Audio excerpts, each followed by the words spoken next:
Execute a grande comissão, meu nobre. Execute a grande comissão, trabalhe para Cristo e faça acontecer, gigante. A questão é o quê? Eu preciso te falar alguma coisa que o Espírito Santo ele quer queimar no seu coração.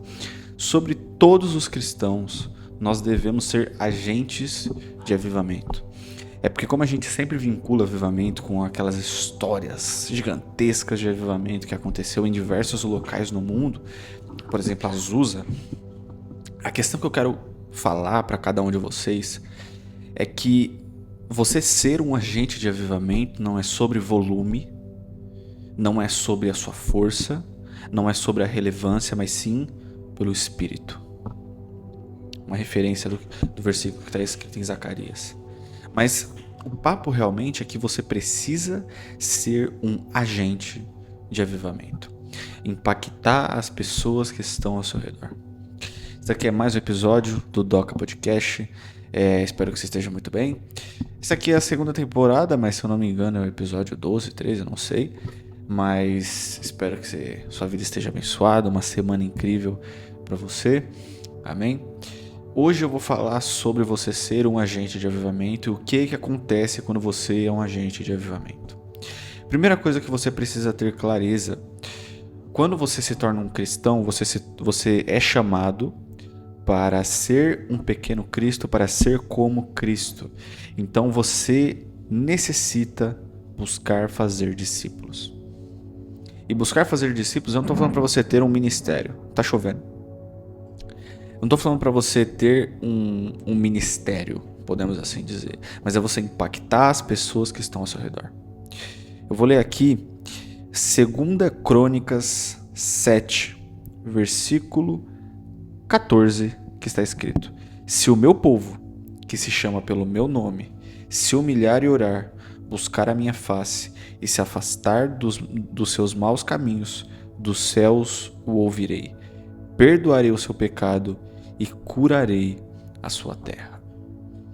Um agente de avivamento gera arrependimento.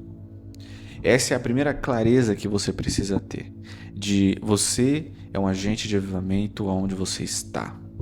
Aonde você mora? Em que local que você mora? Você mora numa quebrada? Você mora num bairro? Você mora num apartamento? O que você pode fazer dentro desse condomínio? O que você pode fazer com seus vizinhos? O que você pode começar a fazer para impactar as pessoas que estão ao seu redor? Seus amigos, a sua família. O que você pode fazer para impactar eles? Porque eu sei que o que eu estou falando aqui é com pessoas que já estão mais para frente do Evangelho. Já sabem muito de Bíblia, já leram muito a Bíblia, mas ainda estão travados no que vão fazer. Entendeu? E a questão não é sobre chamado ou o que foi, é sobre você fazer discípulos, cara. Não confunda o seu trabalho com Cristo, que, por exemplo, pode ser poesia, pode ser ator, cantor, mas eu tô falando sobre você de fato pregar o evangelho conforme o dom que o Espírito Santo te deu. E o que você tem feito com isso? Que vidas que você tem impactado? E principalmente, você tem gerado arrependimento no coração dos outros? Para que as pessoas tenham convicção. Só que a questão que eu estou falando você é que você tenha ter clareza que não é pela sua força, mas sim pelo Espírito. O Espírito Santo faz isso, mas você precisa dar o primeiro passo. Você precisa sair dessa bolha de não fazer nada, de não conseguir fazer, de fato não fazer. Eu preciso que você precisa ter clareza real sobre todas as coisas. É uma responsabilidade? É. Mas a questão é que é uma responsabilidade que foi dada por Cristo a nós na grande comissão, em Mateus 28. Então você precisa, de verdade, ter base bíblica, ter discernimento, estar preparado para as perguntas que vão fazer para você, estar preparado para defender a sua fé também. Tudo isso é muito importante. Tudo isso é extremamente importante porque eu não estou falando sobre você ser um pastor. A grande comissão diz para que todos aqueles que creem. É para todo mundo, velho. É para quem tá sentado no banco, é para quem tá em cima do altar, é para quem tá mexendo no som, é para quem tá cantando, é para quem tá na bateria, é para quem tá no piano, é para quem tá no violão, é para quem tá lavando o banheiro, é para quem tá distribuindo comida, é para quem tá organizando eventos. Mas a questão também é que eu preciso que você tenha clareza que não é somente dentro de uma igreja que você vai gerar avivamento. Na verdade, a maioria dos avivamentos aconteceram fora das quatro paredes de uma igreja. Mas óbvio, quando você vai para fora, o avivamento leva as pessoas para dentro. Tem um livro muito bom que é esse aqui, ó. Template Social do Antigo Testamento, um livro maravilhoso da Landa Cope, que diz, com base no Antigo Testamento, como que você impacta a sociedade nas esferas dela, como arte e entretenimento, economia, educação, igreja, família, e por aí vai. Tem muita coisa. Política, como você impacta a sociedade sendo um cristão e como isso é um dever nosso e o quanto isso tem base bíblica. Hoje, você ser um agente de avivamento é você levar a luz, ser luz aqui na terra e levar luz aonde você está trabalhando. Na profissão que você exerce, que você é formado academicamente, a luz, por exemplo, eu sou formado em marketing.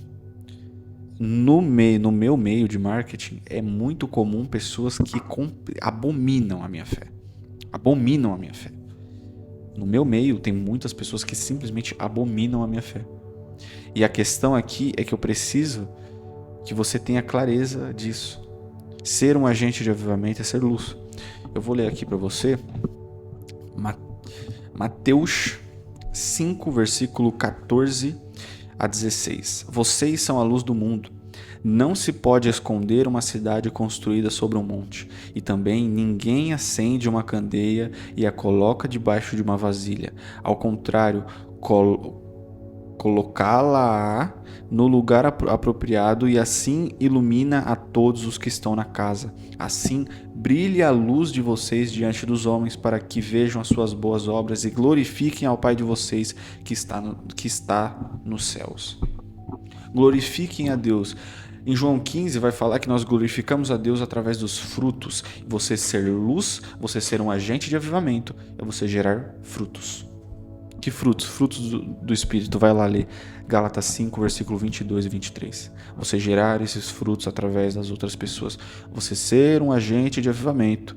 Não é fazer com que as pessoas se arrepiem, não é fazer com que as pessoas se taquem no chão, não é fazer com que as pessoas tenham uma epifania emocional. Ser um agente de avivamento é as pessoas se arrependerem dos seus pecados e frutos do Espírito sendo gerados através delas. Um avivamento é extremamente necessário os dons do Espírito. Na verdade, assim, tem que ter dons do Espírito porque são ferramentas de um avivamento. Mas você precisa entender uma coisa.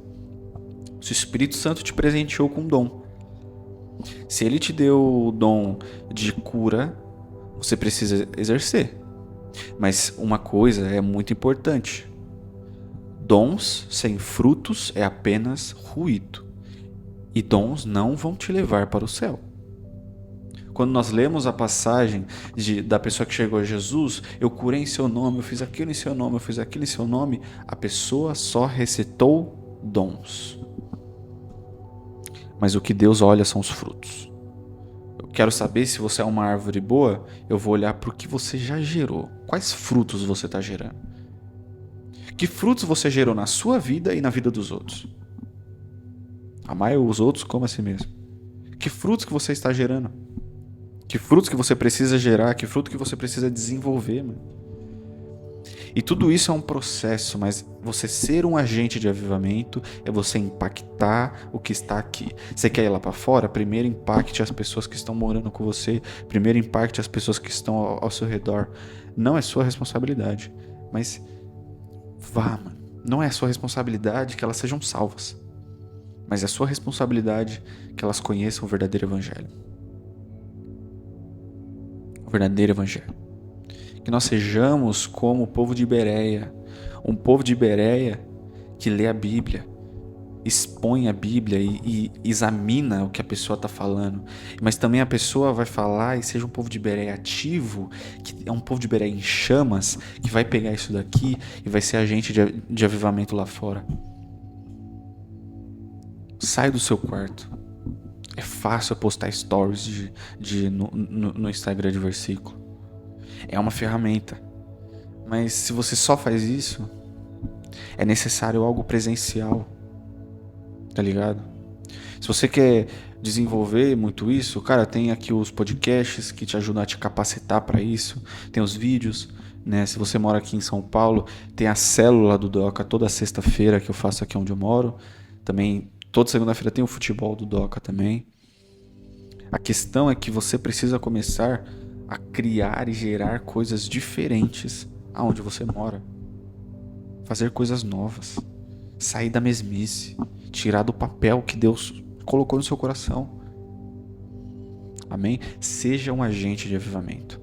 Como eu comecei a fazer isso agora em todos os episódios, eu pedi perguntas para vocês. Se vocês me deram perguntas, eu vou ler aqui e vou tentar ajudar vocês. Lembrando que, primeira coisa, comenta e curte esse vídeo no YouTube e também se você estiver no Spotify, dê 5 estrelas, porque ajuda esse episódio a chegar em mais pessoas capacitadas. Mande para seus amigos capacitados para a obra, entendeu? E que precisam se capacitar para a obra e que precisam tomar vergonha na cara e fazer acontecer.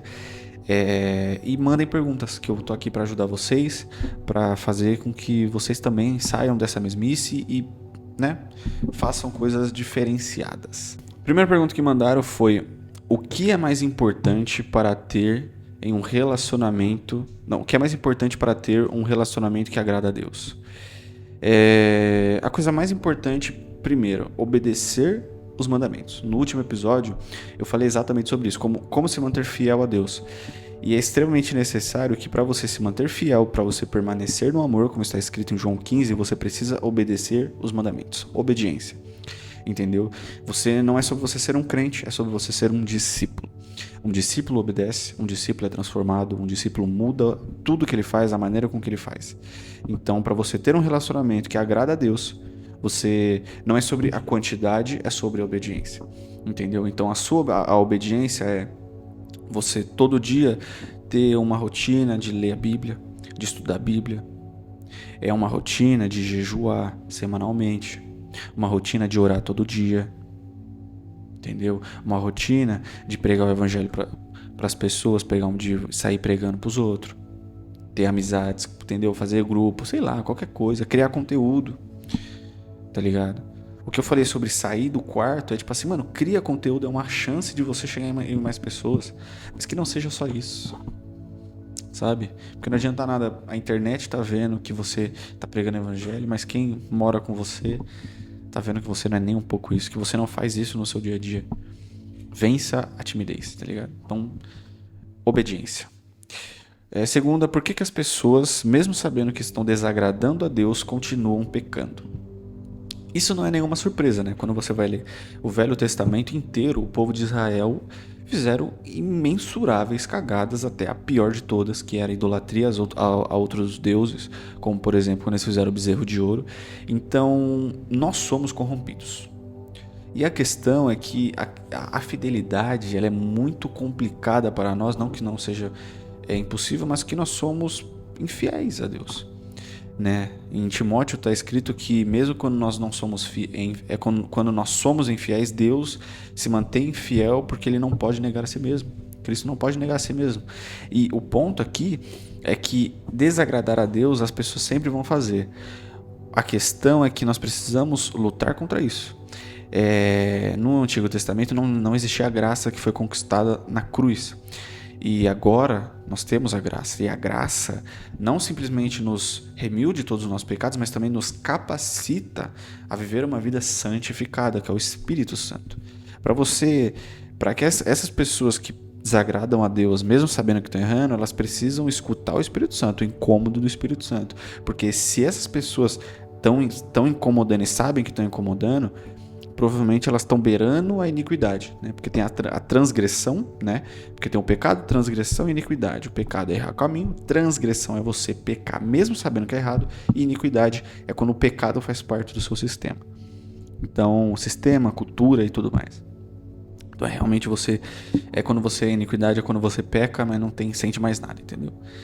Então é você pregar para essas pessoas, sabe? Você pregar para essas pessoas, expor a palavra e mostrar a consequência do que elas estão fazendo. que isso é importante demais, mostrar as consequências. Terceira pergunta, por que a maioria das coisas acontecem por causa da gula? Tem uma coisa assim que, quando você vai ler em Gênesis 3, Eva, uma das coisas que fez Eva cair foi o estômago, porque ela viu que o fruto, ele era gostoso, parecia ser gostoso de comer também. Então, realmente, a gula é uma coisa que atrapalha muitas pessoas, né? É como se o nosso estômago fosse o altar, porque o jejum é você cortar a alimentação. O jejum é você cortar o que você tem que ficar, você restringir a sua alimentação. E a gula é uma coisa complicada e que hoje em dia muitas pessoas caem nisso, muitos cristãos caem nisso e nem percebem, até se vangloriam disso, né? Que faz, como eu falei da iniquidade, que faz parte da cultura, né? Tipo, o crente come mesmo, entendeu? Mas aí a questão é, será que isso é gula?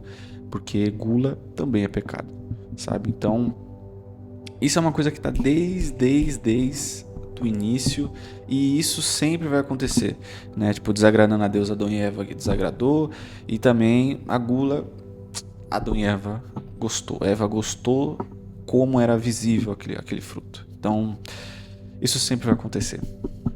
Mas o mais importante é você ter o Espírito Santo e lutar contra isso, em nome de Jesus. É isso, rapaziada. Espero que vocês tenham gostado desse episódio. Se vocês querem que eu fale mais alguma coisa, uma coisa diferente, comenta aqui embaixo. Curte, comenta, entendeu? Se tá no Spotify, dê 5 estrelas, tá bom? Que você vai ajudar muito, você vai abençoar esse projeto, vai abençoar esse ministério.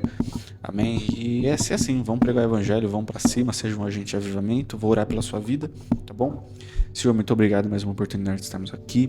Pai, eu clamo que o Senhor venha tocar no coração dessa pessoa, gere uma chama, um gap, que o Senhor venha realmente trazer a vontade e a sede de orar e pregar o evangelho, Senhor.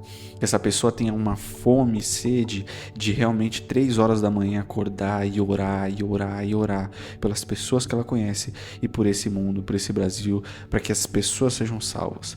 Que o Senhor venha queimar no coração dela, que ela seja um agente de avivamento no trabalho, na faculdade, na escola, aonde for, que o Senhor realmente gere um estilo de vida de um gerador e agente de avivamento. Em nome de Jesus, amém. Deus abençoe sua vida, fica com Deus. E é isso, meu nobre. Vamos pra cima, que Deus é bom e o diabo não presta.